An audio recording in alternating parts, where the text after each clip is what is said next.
Tengo conmigo a Jorge Javier Romero. Me da mucho gusto para hacer el análisis de los temas políticos. Y déjame comenzar con uno que me tiene, pues, francamente dolido, yo diría en duelo. Fernando Palma, hermano de Adalberto Palma, el presidente de la Comisión Nacional Bancaria de Valores, pues perdió la vida el pasado sábado. Su cuerpo se encontró en un camino muy, muy concurrido que lleva, pues, de la ciudad hacia la punta de la Jusco.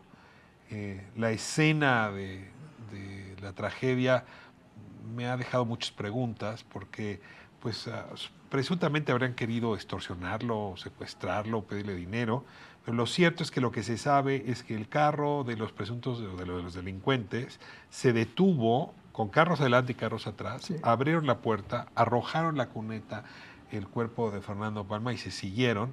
Y probablemente mucha gente vio esa escena y nadie la reportó. Entonces, aquí hay como una primera sensación de esta indolencia, ninguneo, ceguera frente al dolor del otro, porque algo nos ha normalizado esta violencia y que nos ha inhibido de reaccionar, de actuar. Entonces, este es como el primer episodio, pero déjame ponerte cómo esto se escala, ¿no?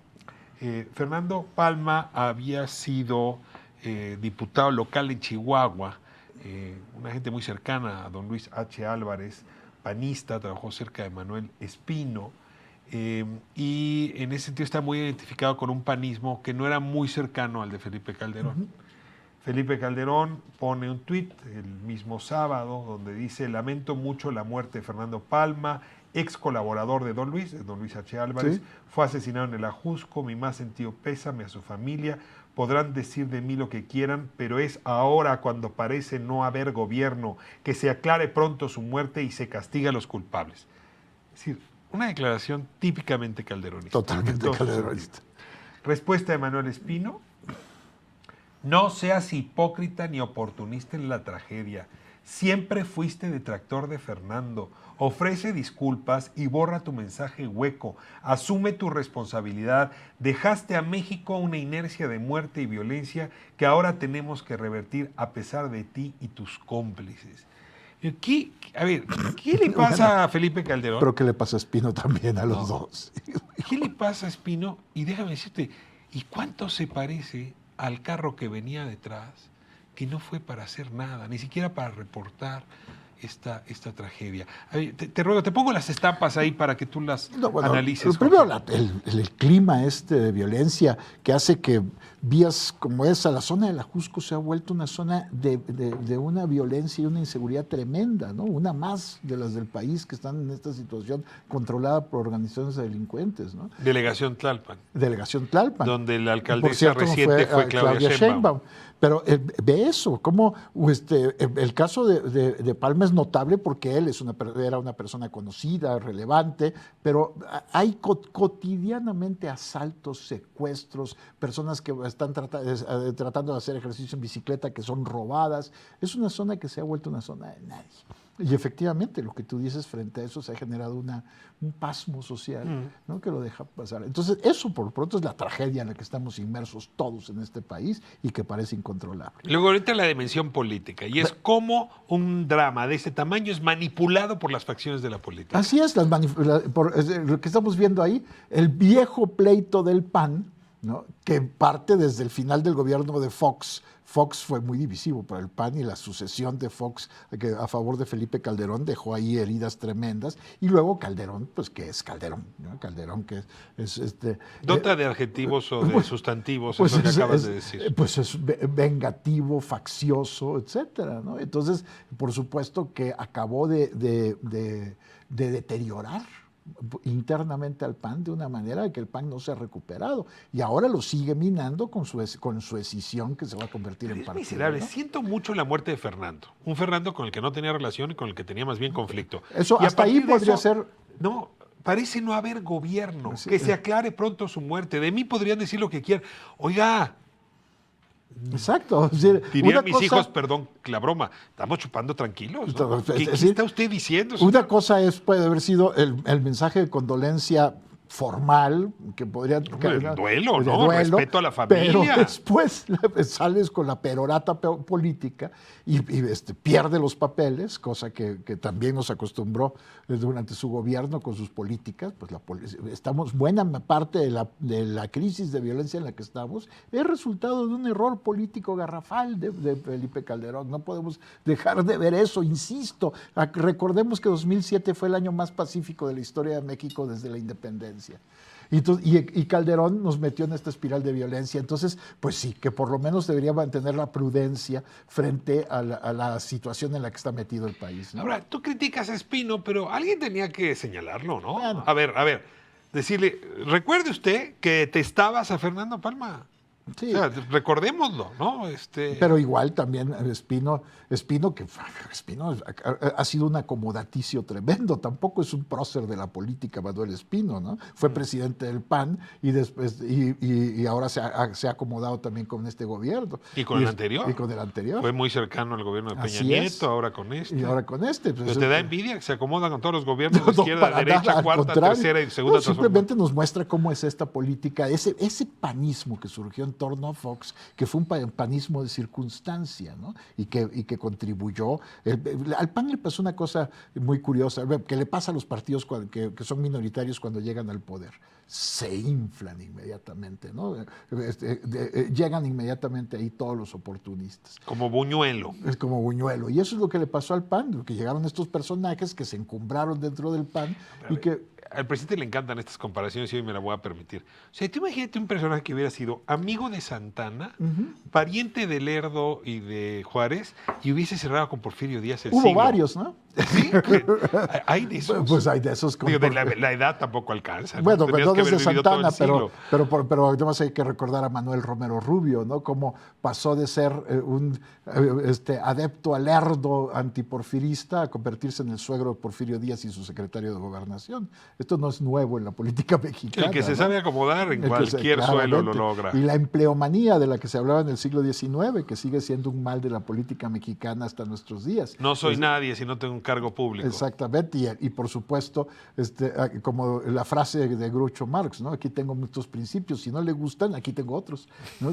Todo el mundo es así, se acomoda. Pues mira, antes de darle la vuelta a la página, yo tengo particular aprecio, admiración, cariño a Alberto Palma y a su familia.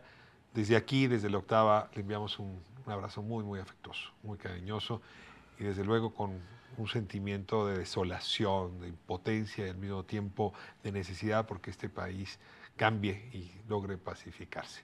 A Fernando Palma, ahí donde esté, pues un abrazo y desde luego un dolor que no se va.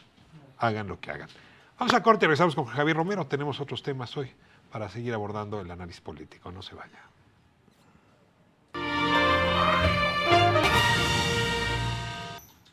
Esto es La Octava, a ras de suelo, y estoy con Jorge Javier Romero. Jorge, cambiando la página para el análisis de este lunes, te preguntaría si estás viendo, en términos generales, una conducción prudente, adecuada, justa, eficiente de parte del gobierno desde el punto de vista político de la crisis del coronavirus. Yo creo que después de un primer momento de desdén, ahora ya el gobierno está tomando las cosas con mucho más sensatez y seriedad, ¿no?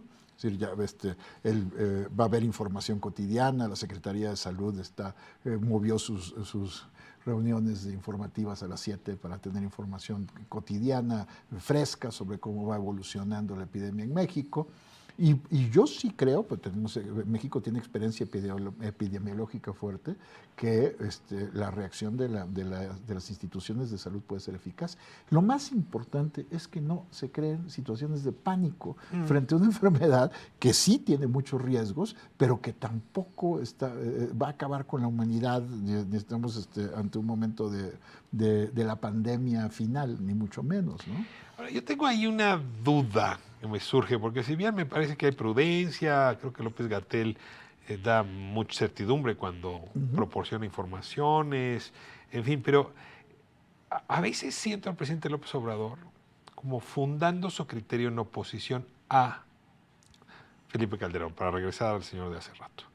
Y entonces cuando explica, dice, bueno, no vamos a ser nosotros como aquellos que se tapaban con el brazo la nariz y los del H1N1 y la exageración y aquello que se hizo en 2009. Es decir, hay algo como de espejo que me deja intranquilo porque pues cada epidemia sus propios méritos, sus propias causas, sus propias soluciones. Pero además tienen similitudes muy grandes, ¿no? Lo que pasa es que en México en 2009 además fue uno de los focos fundamentales de difusión de la epidemia y tal vez se ha discutido mucho si hubo o no sobrereacción en 2009, ¿no? Entonces, la Organización Mundial de la Salud dijo que no había habido sobrereacción, al contrario, que el gobierno mexicano había reaccionado bien, adecuadamente, había tomado las medidas justas para evitar la difusión.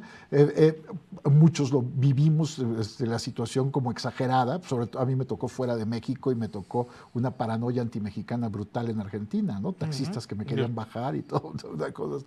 Sí, a mí me tocó, por cierto, estar en Washington y en ese momento la prensa estadounidense diciendo están exagerando los mexicanos, Sí, no da para sí, tanto, no es tan grave. Los principales programas políticos que ya son los domingos en la mañana, un poco criticando al presidente Felipe Calderón, pues nunca sabes cuánto es mucho y cuánto es tantito, ¿no? Exactamente, y yo creo que sí, hay que dejarle esto a los expertos epidemiólogos sobre cómo abordarlo. Yo creo que lo principal es que no se debe crear una situación de pánico, para nada, ni exageración. Por ejemplo, cosas como andar con tapabocas en la calle, que los tapabocas son para los enfermos y para los trabajadores de sanitarios que están cerca de los enfermos. No te protegen en nada a la población en general. Y hay que tomar las medidas que aprendimos con la influenza, a lavarse las manos, a no tocarse la cara, las cosas que aprendimos con la influencia H1N1. Pues, digo, pudo haber sido exagerado, pero hubo un aprendizaje y por lo menos hubo cambios importantes. Ahora hay, por ejemplo, en la universidad donde trabajo, en la UAM, antes nunca había jabón en los baños y ahora sí hay jabón en los baños. Y ese fue un aprendizaje importante, ¿no? Y bueno, pues hay que mantenerlo. Bueno, déjame cerrar con el tema que has venido abordando aquí, la pieza reglamentaria para legalizar la marihuana. Eso nos vincula a la conversación que tuvimos con Penny Ley Ramírez hace un momento, es decir, los cambios pues, muy interesantes y a veces drásticos del mercado de las drogas. Y bueno, pues mientras de un lado estamos combatiendo el fentanilo, que está dejando tanta mortandad, de otro lado estamos tratando de regular la marihuana y pues a voces autorizadas como la tuya que han estado en el activismo justamente de la legalización, los trae muy molestos la iniciativa que es la que se está discutiendo. ¿Me cuentas un poco cómo va eso? ¿Por qué los trae molestos? Por fin hay una legalización, digamos, formal y sin embargo no es satisfactoria. Porque lo que está sobre la mesa hoy, y se va a discutir el miércoles en las comisiones de Salud y Justicia, es un proyecto de dictamen que se elaboró en la Comisión de Justicia del Senado, que en realidad lo que hace es abrir un resquicio de regulación para empresas ricas y consumidores ricos, pero mantiene la penalización, mantiene el régimen penal sobre la marihuana y pone unas barreras de entrada enormes que limitarían la participación de las organizaciones de productores campesinos que tienen experiencia en producir marihuana y que sin embargo con las reglas que se aprobarían lo que harían que se quedarían ¿Pero fuera. estás diciendo que legaliza penalizando? ¿Cómo está eso? Sí, mantiene la penalización para los campesinos que siembren sin someterse a las reglas y pone unas reglas que son tener semillas registradas, que sean testables, que sean trazables y testables, y que son semillas carísimas. México Unido contra la Delincuencia hizo una investigación sobre cuánto lograron el permiso para importar las semillas y calcula que importar un lote de semillas cuesta 200,000 pesos, ¿no? Una cosa que unos campesinos... O sea, tendríamos que tener pura marihuana canadiense. Exactamente. Es una iniciativa diseñada para favorecer a las empresas canadienses que ya tienen el control del mercado en Canadá y que están viendo aquí la posibilidad de tener producción. A los bancos, a los españoles, y la marihuana a los canadienses, pero lo y curioso el petróleo de esto, a los gringos. ¿Qué nos pasa? Así es, a ver, si somos potencia en este sector, ¿por qué no favorecer a la industria agropecuaria nacional y a con los este campesinos producto? que han sido explotados por los delincuentes y perseguidos por el Estado y que ahora que se regule la marihuana van a seguir estando en la clandestinidad? A los que tendríamos que estar favoreciendo, resarciendo esa. Te lo pregunto directo. ¿Hay cabilderos? canadienses Hay cabilderos canadienses. metiéndose Por supuesto que sí, a mí ya me han invitado. Entonces, hay cabilderos. ¿Ya te han invitado a platicar contigo? Claro. A ver, cuéntame la historia, No, dame nada, la nota. bueno, cabilderos que están tratando de... A mí los que me buscaron no son los que quieren producir marihuana con THC, sino los que quieren producir CBD, pero están aquí todos los cabilderos de las empresas canadienses tratando de influir, e influyeron sin duda en la Comisión de Justicia, porque ese dictamen está diseñado para favorecer a las empresas canadienses. Pero lo curioso es que hay otro proyecto. Un proyecto que se trabajó en la Secretaría de Gobernación, en la que participó CONADIC, que está encabezado por la persona que más sabe de política, que ha estado aquí sentado contigo, que es la persona que más sabe de política de drogas en México, que más sabe de adicciones en México. Y Olga Sánchez Cordero, que es quizá una de las paladinas del tema. Y que fue secretaria, y que es la Secretaria de Gobernación, ¿no? Bueno, ellos tenían un dictamen propio, una iniciativa un proyecto de dictamen ¿Y dónde propio. está? Pues ese simplemente no fue tomado en cuenta por la Comisión de Salud. ¿Por qué? Pues que diga, por la Comisión de Justicia. Dentro que está presidida por Morena. Es que es un negocio tan grande que no dudo que haya empresas muy grandotas. Pues no lo dudes, es así. Las empresas canadienses están aquí con equipos completos trabajando y presionando para que se legisle de una manera que los beneficie a ellos y les deje el mercado a ellas. No, o sea, tráeme a los canadienses. Si ya te buscaron, pues que aquí le den la cara, ¿no? Por lo nos informen por qué tendríamos que tener semillas probadas, examinadas, registradas en Canadá para que se pueda sembrar en México. Así es. Hombre, cuando se habla de Estados Unidos de la marihuana mexicana, es mexicana, no canadiense. Pero además es un proyecto que mantiene la penalización. No elimina el delito de posesión simple, ni siquiera para la marihuana, mantiene la tabla de umbrales, lo único que hace es pasar de 5 gramos para consumo inmediato personal a 25 si se trata de la marihuana no registrada, y a partir de ahí pone ya no cárcel sino multas, y después de un nivel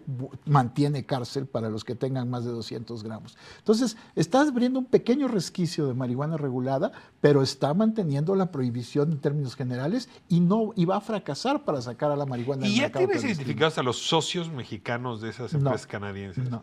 Te puedo asegurar que ahí es donde hay que buscar. Ahí es donde hay que buscar. Porque han de tener buenas relaciones. Exactamente. Pistones, dirían en otros lados, ¿no? Conexiones con el gobierno mexicano, con las facciones parlamentarias, con los partidos. Pues tan es así que el proyecto que está avanzando es un proyecto que tiene clara influencia de ellos. Es un proyecto de un senador Menchaca, ¿verdad? El presidente de la Comisión de Justicia, Julio Menchaca, es el que ha impulsado este proyecto de dictamen. Don Julio, ríndanos cuentas, véngase por acá y cuéntenos por qué está favoreciendo un proyecto de legalización de la marihuana anti-mexicano. Digo, Canadá es lindo, pero no se vale tanto, ¿no? En fin, Jorge Javier Romero, muchas gracias. Ricardo. Próximo lunes.